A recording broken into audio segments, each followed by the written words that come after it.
हर हर महादेव दोस्तों, महाकाल भक्ति ज्ञान चैनल में आप सबका एक बार फिर से हार्दिक स्वागत है। महादेव की कृपा आप सभी पर सदैव बनी रहे। दोस्तों, आज मैं इस वीडियो में आप सभी के लिए जेठ मास में केले के पेड़ को सींचने की एक पौराणिक कहानी लेकर आई हूँ। तो आप सभी इस कहानी को अंत तक ज़रूर सुनें। बहुत समय पहले की बात है। किसी गांव में एक साहूकार और एक साहूकारनी रहते थे। साहूकार को एक बेटा और एक बेटी थी। बेटे की शादी हो चुकी थी, लेकिन बेटी की शादी अभी तक नहीं हुई थी और उस साहूकार की बहू बहुत ही धार्मिक प्रवृत्ति की थी। वह रोज पूजा पाठ करती थी और भगवान श्री हरि विष्णु में उसकी गहरी आस्था थी। वो हर रोज केले के पेड़ को सींचती, उसकी पूजा करती और केले के पेड़ के पास बैठकर भगवान विष्णु की पूजा कर कथा सुनती थी। और वो जब केले के पेड़ की पूजा करने और सींचने जाती तो अपनी ननन को भी साथ ले जाती थी और उसे भी कथा सुनाकर पेड़ सींचने को कहती थी। और साथ ही वह हर रोज भगवान से प्रार्थना करती है कि हे श्री हरि, मुझे एक पुत्र दो और आप मेरी मनोकामना पूरी करो। अगर आप मेरी मनोकामना पूरी करेंगे तो मैं अपनी ननन का विवाह आपसे कर दूंगी। और जब वो रोज केले को सींचने आती तो ऐसी ही प्रार्थना करती थी। फिर एक दिन भगवान ने सोचा कि यह रोज कहती है कि यदि इसे बेटा मिल गया तो वह अपनी ननन का ब्याह मुझसे करेगी, तो चलो इसकी मनोकामना पूरी कर देता हूँ और फिर देखता हूँ कि यह अपनी ननन का ब्याह मुझसे कैसे करती है। तब भगवान श्री हरि के आशीर्वाद से बहू गर्भवती हो जाती है और उसे एक सुंदर पुत्र की प्राप्ति होती है। लेकिन बहू की मनोकामना पूरी होने पर वह अपना वचन भूल गई, लेकिन भगवान उसका यह वचन नहीं भूले। और जब उसका बेटा 1.25 महीने का हुआ और वो अपने मायके जाने लगी तो रास्ते में वही केले का पेड़ पड़ा जिसकी पूजा वह करती थी। और जब वो केले के पेड़ के पास से गुजरी तो उसमें से एक आवाज आई, अरे तुम तो कहती थी कि यदि पुत्र हो जाए तो अपनी ननन का ब्याह मुझसे कर दोगी। अब तुम अपना वचन पूरा क्यों नहीं कर रही? और यह सुनकर वह बहुत चौंक गई और आसपास देखने लगी, लेकिन उसे कोई नहीं दिखा। और उसका पति भी उसके साथ जा रहा था, लेकिन उसे कोई आवाज नहीं आई। इतने में दोबारा आवाज आई और वह दोबारा आसपास देखने लगी। तभी उसकी नजर केले के पेड़ पर पड़ी जो जोर जोर से हिल रहा था। उसे लगा कि आवाज केले के पेड़ से आ रही है और वह बहुत डर गई। तब उसे अपनी कही बात याद आ गई और फिर वह अपने बच्चे को लेकर जल्दी जल्दी वहां से चली गई। तब अपने मायके में वह घबराई हुई रहती थी। उसके माता पिता उससे पूछने लगे, तुम घबराई हुई क्यों रहती हो, क्या परेशानी है? लेकिन उसने किसी को भी कुछ नहीं कहा। और अब जब वह अपने ससुराल वापस जाने लगी तो दूसरे रास्ते से होकर आई और ससुराल पहुंचकर भी वह परेशान रहती थी। तब उसके सास ससुर और पति पूछने लगे, क्या बात है, गई थी तब तो बहुत खुश थी, आई हो तो उदास हो। तब वह बोली, कोई बात नहीं है, बस मेरी तबीयत कुछ ठीक नहीं है, इसीलिए परेशान हूँ।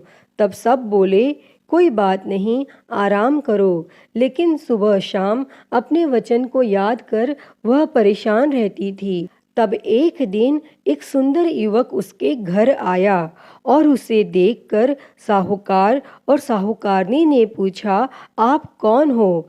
तब वह बोला, मैं बहू का मुंह बोला भाई हूँ। और फिर साहूकार ने बहू को बुलवाया और पूछा, बहू क्या यह तुम्हारा भाई है? और वो लड़के के पास गई और बोली, तुम कौन हो? मेरा तो कोई मुंह बोला भाई नहीं है।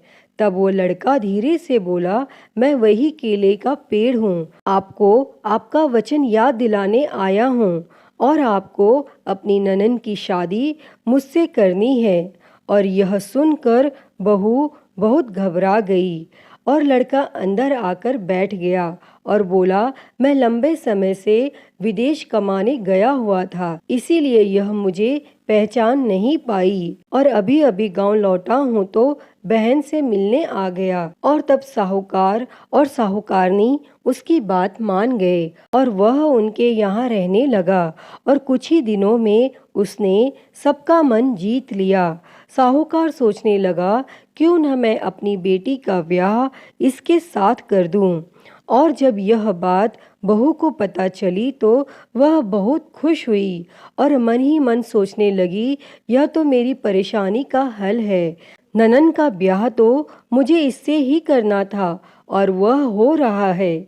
और फिर अब साहूकार और साहूकारनी ने अपनी बेटी का ब्याह उस युवक के साथ कर दिया और युवक अपनी पत्नी को लेकर वहां से चला गया। और कुछ समय बाद एक दिन साहूकार और साहूकारनी ने अपने बेटे को बुलाया और बोले, बेटा बहुत दिन हो गए तुम्हारी बहन की शादी हुए, उसके यहाँ हो आओ। तब बेटा बहू से बोला, तैयार हो जाना, कल बहन के यहाँ जाएंगे। और यह सुनकर वह बहुत परेशान हो गई और सोचने लगी, ननन का ब्याह तो केले के पेड़ से हुआ है और हम कहाँ जाएंगे। तब उसी समय वह भागी भागी केले के पेड़ के पास गई और वहां जाकर प्रार्थना करने लगी, हे भगवान, आपने मेरी ननन से ब्याह किया है और अब सब कह रहे हैं अपनी ननन के यहाँ हो आओ, हम कहाँ जाएं।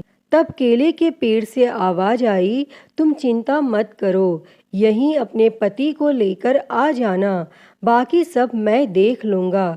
तब वह बहुत खुश हुई और अपने घर आ गई। और फिर अगले दिन ननन के घर के लिए वे निकल गए और चलते चलते वह केले के पेड़ के पास आ पहुँचे और वहां आकर उसने देखा तो वहां केले का पेड़ नहीं था, बल्कि एक आलीशान महल खड़ा था। खूब नौकर चाकर घूम रहे थे। यह देख बहू आश्चर्यचकित रह गई और फिर अपने भाई भाभी को देखकर बहन बहुत खुश हुई और भाभी से बोली, भाभी, मुझे बहुत अच्छा ससुराल मिला है, मैं बहुत खुश हूँ। तब कुछ समय बाद बहू अपने पति से बोली, हमें घर वापस चलना चाहिए, बहुत देर हो गई है। और उसका पति बोला, इतनी जल्दी क्या है, अभी तो आए हैं, थोड़ी देर और रुकते हैं। लेकिन वह बोली, नहीं, हमें घर चलना चाहिए।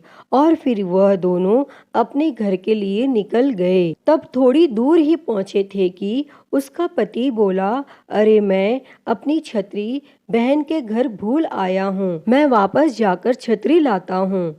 तब बहू मना करने लगी, नहीं नहीं, वापस मत जाओ।